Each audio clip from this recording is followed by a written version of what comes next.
بسم اللہ الرحمن الرحیم 8 کلاس ویڈیو نمبر 3 میں سبق کاہلی کا مشقی کام ہم کریں گے۔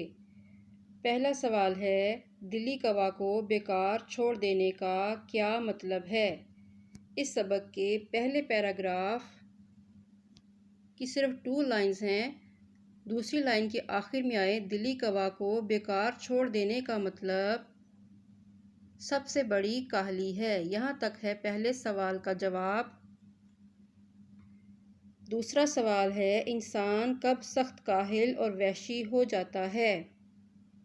دوسرے سوال کے لیے پہلے صفحے کے تیسرے پیراگراف کی سیکنڈ لائن کے مڈ میں آئیں۔ اگر انسان، ان کو آپ کاٹ دیں گے، لکھا ہوا جو ان، اگر انسان عارضی ضرورتوں کا منتظر رہے اور اپنے دلی کوا کو بیکار ڈال دے تو وہ نہایت سخت کاہل اور وحشی ہو جاتا ہے۔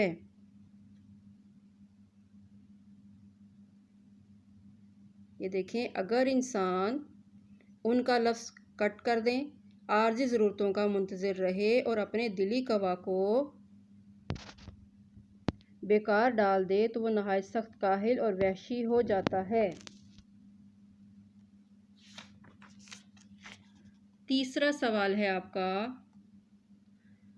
کسی نہ کسی بات کی فکر و کوشش میں مصروف رہنا کیوں لازم ہے؟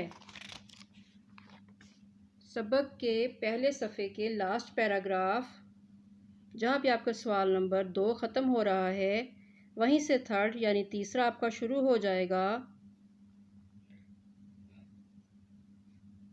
اگر انسان،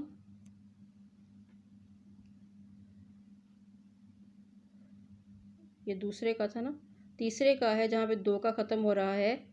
انسان بھی مثل حیوانوں کے ایک حیوان ہے اور جبکہ اس کی دلی کوا کی تحریک سست ہو جاتی ہے اور کام میں نہیں لائی جاتی تو وہ اپنی حیوانی خصلت میں پڑ جاتا ہے اور جسمانی باتوں میں مشغول ہو جاتا ہے اور انسانی صفت کو کھو کر پورا حیوان بن جاتا ہے۔ پس ہر انسان پر لازم ہے کہ وہ اپنے اندرونی کوا کو زندہ رکھے اور اس کو بیکار نہ چھوڑے۔ یہاں تک جہاں پہ آپ کا پیراگراف یہ ختم ہو رہا ہے۔